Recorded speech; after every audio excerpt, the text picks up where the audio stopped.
নমস্কার, good evening. আপনারা সবাই কেমন আছেন? আশা করি সবাই খুব ভালো আছেন। তা যেটা নতুন ব্লগে আমি আপনাদের সবাইকে স্বাগত জানাই। আমি দুদিন আগে যে একটা ব্লগ পোস্ট করেছিলাম, ওখানে বলেছিলাম যে আমার ছোটো মা এসছে বাড়িতে। তো ছোটো মাকে নিয়ে প্রথমে তো শপিং মলে গিয়েছিলাম, সেই ব্লগ তো দিয়েছি। তো ওখান থেকে আমরা শপিং মল থেকে এখানে এসছি আমার হাজব্যান্ডের দোকানে, আমাদের চশমার দোকান। তো এখানে ডক্টর বসেছে, তো সেই ডক্টরের কাছে ছোটো মার চোখটা একটুখানি চেক আপ করানো হচ্ছে।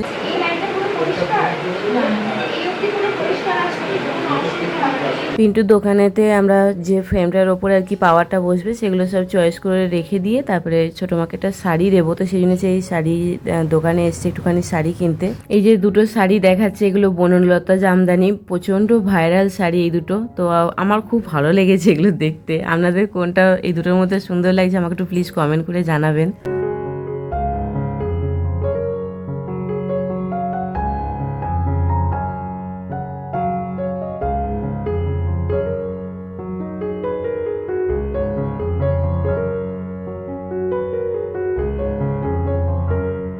এই শাড়িটা কালারটা খুব সুন্দর। এটা ক্যামেরাতে লেন্সে মনে হচ্ছে রেড কালার দেখাচ্ছে, কিন্তু এটা রেড না, ওটা ওই আবিরের মতো কালারটা। আর ওপরে সুন্দর জরির কাজ করা আছে। আমি ভিতরে হাতটা দিয়ে দেখলাম যে জরিগুলো গায়েতে ফুটবে কিনা আর কি। তারপর দেখলাম না, খুব পছন্দ হয়েছে। এটারও অনেকগুলো কালার ভ্যারাইটিস আছে।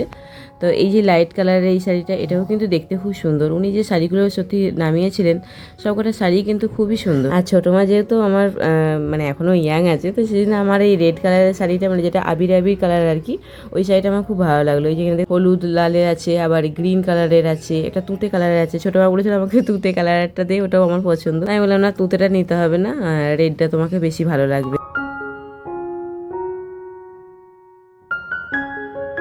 বাড়িতে ফিরে তারপরে আর কি গরম গরম ফুলকো ফুলকো লুচি আর রসগোল্লা আর ঘুগনি করা হয়েছিল। তো এই হচ্ছে আমাদের আজকে রাতের ডিনার।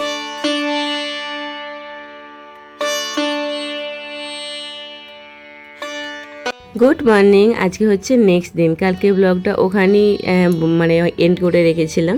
তো সকালবেলায় আজকে এই যে কাপড় জামা সব বের করে এগুলো সব ব্যাগ গুছানো হচ্ছে। ছোটো মাকে সব এগুলো রেডি করে দিচ্ছি।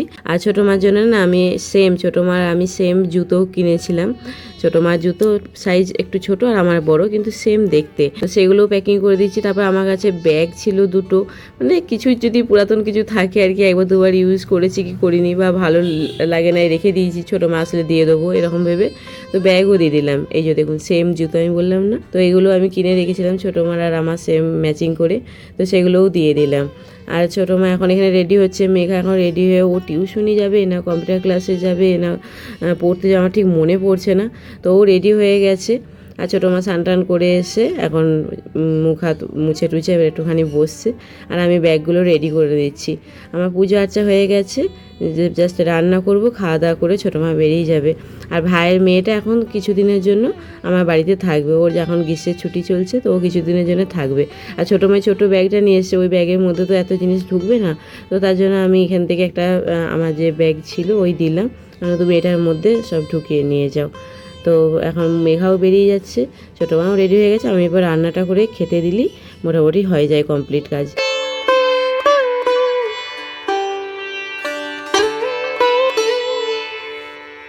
এবার বাড়ি ফেরার পালা। মেঘাও চলে এসে টিউশন থেকে এসে এবারে দিদিকে ইয়ে করছে, আদর করে দিচ্ছে। আমি বললাম আর 2 দিন থাকতে, কিন্তু বাড়িতে বাবা একজনের কাছ থেকে থাক, শোন না, ওরা একজনের টাকা থেকে ওরা চিপস খাবে, আর একজনেরটা তুই নে। শুধু হাতে কোথায় এসছিস? কালকে যে ওখানে টিফিনটা খাওয়ালি, টিফিনটা যে খাচ্ছিলি সবাইকে,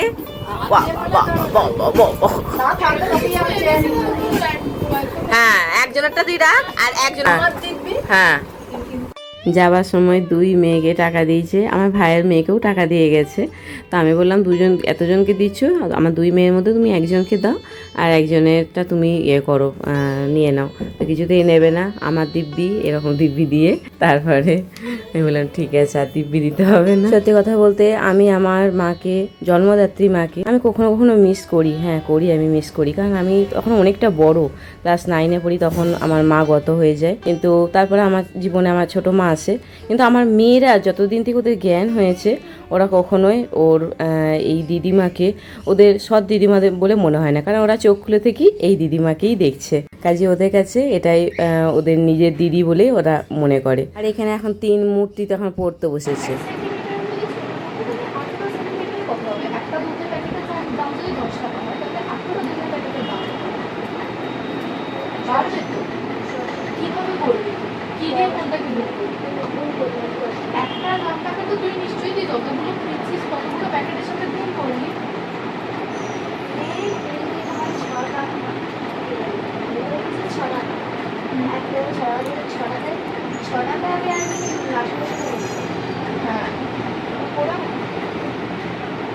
বড় ম্যাডাম বসেছেন আজকে পড়াতে। মনিও বাচ্চা পড়ানো শুরু করেছে। দেখছি দেখছি এটাও বড় হয়ে গেছে, আর এটাও বড় হয়ে যাবে। এই আবার তখন ভাইকে পড়াবে, দেখবি ভাইকে। হ্যাঁ, কদিন আগে এটাকে পড়াচ্ছিল উনি, আর ইনি এখন এবারে ইনাকে, আর ইনি আবার ওই ভাইকে।